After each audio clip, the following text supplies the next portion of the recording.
College service কমিশনের বিষয় নিয়ে একটি নতুন আপডেট আমাদের কাছে আসছে এবং আপনাদের তারপরে বেশ কিছু প্রশ্ন আছে, সেই বিষয়টা নিয়ে আজকে কথা বলবো। আপনারা জানেন যে কলেজ সার্ভিস কমিশনের 18ই জুন পর্যন্ত ফর্ম ফিল আপ চলবে। 18ই জুন পর্যন্ত ফর্ম ফিল আপ চলছে, তাই অনেকে ফর্ম ফিল আপ করে ফেলেছেন, অনেকে হয়তো এখনও করেননি, তারা করে ফেলবেন। তো তার মধ্যেই একটা বিজ্ঞপ্তি আমাদের সামনে আসছে, সেটা হচ্ছে যে এডিট অপশান কবে আসতে চলেছে। যেরকম 18 তারিখ পর্যন্ত ফর্ম ফিল আপ চলবে, তাই 25শে জুন 2026 অর্থাৎ জুনের 25 তারিখে এই উইন্ডো খুলবে সকাল 10টা থেকে। আর এই যে এডিট অপশানের শেষ হবে যেটা, সেটা বলা হচ্ছে যে 1 জুলাই 2026 রাত্রে 11:59 পর্যন্ত এই উইন্ডো খোলা থাকবে, তার মধ্যে এডিট করা যাবে।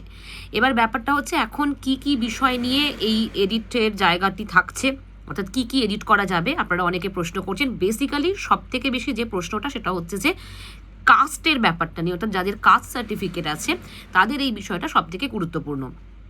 তাহলে কি যারা নির্ধারিত সময়ের মধ্যে আবেদন ও ফি জমা দিয়ে সফলভাবে ফর্মটি সাবমিট করেছেন, তারা এই 7 দিনের মধ্যে আবেদনপত্রের তথ্য সংশোধন করে আবার সাবমিট করতে পারবেন। ফলে এই যে আবেদনপত্রে অর্থাৎ ফর্মের মধ্যে কি কি পরিবর্তন করা যাবে, কি কি পরিবর্তন করা যাবে না, একবার আমরা দেখে নিই। তাহলে প্রথমেই আমরা যেটা দেখতে পাচ্ছি যে কোন তথ্য পরিবর্তন করা যাবে না। যেরকম সাবজেক্ট, আপনি যে সাবজেক্টে অ্যাপ্লাই করেছেন সেই সাবজেক্ট আর পরিবর্তন করা যাবে না। প্রার্থীর নাম অর্থাৎ আপনার নাম বা অ্যাপ্লিকেন্টের নাম এবং জন্ম তারিখ, ডেট অফ বার্থ, এগুলো বলা হয়েছে পরিবর্তন করা যাবে না। তাহলে কোন কোন তথ্য পরিবর্তন করা যাবে, বেসিক্যালি এটা আমরা বুঝতেই পাচ্ছি যে কাস্ট সার্টিফিকেটের সব থেকে বিষয়টাই এখানে গুরুত্বপূর্ণ। অর্থাৎ এই জন্যই আসলে আরও বেশি করে এডিট অপশানটার আসতে চলেছে।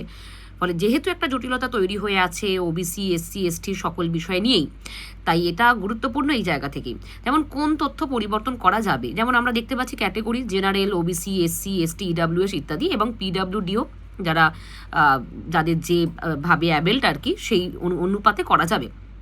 তাহলে এখন ব্যাপারটা হচ্ছে যে প্রশ্ন এখান থেকে যে ওবিসি যাদের আছে, যারা ওবিসি এ, ওবিসি বি যারা ছিলেন, বেসিক্যালি তাহলে তারা এখন কি করবেন। তারা তো আগে যখন ফর্ম ফিল আপ করেছিলেন, যখন প্রথম শুরু হয়েছিল ফর্ম ফিল আপ, তখন সেই সময় যখন ফর্ম ফিল আপ করছিলেন, যেহেতু তখন নতুন সরকার আসেনি, অনেকেই ওবিসি এ, ওবিসি বি দিয়ে ফর্ম ফিল আপ করেছেন।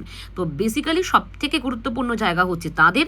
আর দ্বিতীয় যে বিষয়টা, এসসি, এসটি এই যে ক্যাটেগরি যারা পড়ছেন, তাদেরও একটা বিষয়, যেহেতু এখন রিভেরিফিকেশনের কথা চলছে, এবং তার পাশাপাশি যেহেতু এটাও গুরুত্বপূর্ণ বিষয় উঠে আসছে যে ভুয়ো সার্টিফিকেট যদি প্রমাণিত হয়, ফলত এই যে জায়গাগুলো যাদের তৈরি হয়ে আছে তাদের কিন্তু সচেতন হতে হবে।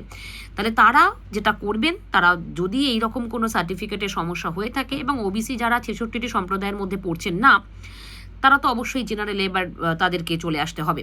এবার তাহলে এখানে কি বলা হয়েছে যে বিষয়টা, যদি আমরা দেখি যে যারা ওবিসি এ বা ওবিসি বি হিসাবে আবেদন করেছেন, তাদের 18ই মে 2026 সরাসরি নির্দেশিকা অনুযায়ী সঠিক ওবিসি ক্যাটেগরি আপডেট করতে হবে। ভুল তথ্য দিলে আবেদন বাতিল হতে পারে। তাহলে খুব গুরুত্বপূর্ণ একটা বিষয় আমরা খেয়াল করতে পারছি যে যদি ভুল তথ্য কোনোভাবে প্রমাণিত হয় বা সেটা যদি দেওয়া হয়, কোনো প্রার্থী যদি সেটা দেন, তাহলে অবশ্যই কিন্তু তার ফর্মটাই বাতিল হবে। সুতরাং এটা আমাদের মাথায় রাখতে হবে যে 18ই মে 2026 যে হাইকোর্টের নির্দেশ অনুযায়ী যে 66টি সম্প্রদায়কে রাখা হয়েছে শুধুমাত্র ওবিসি হিসাবে, তাহলে তাদের মধ্যে যারা যারা পড়ছেন তারাই শুধুমাত্র ওবিসি দিয়ে ফর্ম ফিল আপ করবেন, মানে ওখানে যেটা এডিট করছেন। বাকিরা কিন্তু ওই ওবিসির জায়গাটা আর ওবিসি এ বা বি রাখতে পারছেন না। এই জায়গাটা খুব গুরুত্বপূর্ণ। এরপরে আমরা চলে আসি যে যোগ্যতা বা কোয়ালিফিকেশন, অভিজ্ঞতা, এক্সপিরিয়েন্স এবং পাবলিকেশন গণনার কাট অফ ডেট যেটা, সেটা হচ্ছে 18ই জুন 2026, তার লাস্ট ডেট পর্যন্ত আমাদের। আর আজকে 13 তারিখ, আর 18 তারিখ আসতে বেশি দিন সময় নেই। তো তার মধ্যেই যা কিছু কোয়ালিফিকেশন, আপনার যেটা পিএইচডি হতে পারে, যা হোক কিছু হতে পারে, যাবতীয় কোয়ালিফিকেশন, তার সাথে আপনার অভিজ্ঞতার যে নম্বরটা থাকে, এক্সপিরিয়েন্সের নাম্বারটা যেটা থাকে, এবং পাবলিকেশন, এই সমস্ত কিছু ধরা হবে সেই ডেট পর্যন্ত। তারপরে যদি আপনার কিছু পাবলিকেশন প্রকাশিত হয় বা যদি অভিজ্ঞতা আপনি দেখাতে চান, সেগুলো কিন্তু ধরা হবে না। তো ওই দিন পর্যন্তই ধরা হবে। এবং যদি আপনার পিএইচডি তারপরে সাবমিট হয়, ঠিক আছে, তো সেটাও কিন্তু দেখা হবে না। যেটা হবে 18 তারিখের মধ্যে যা কিছু করতে হবে।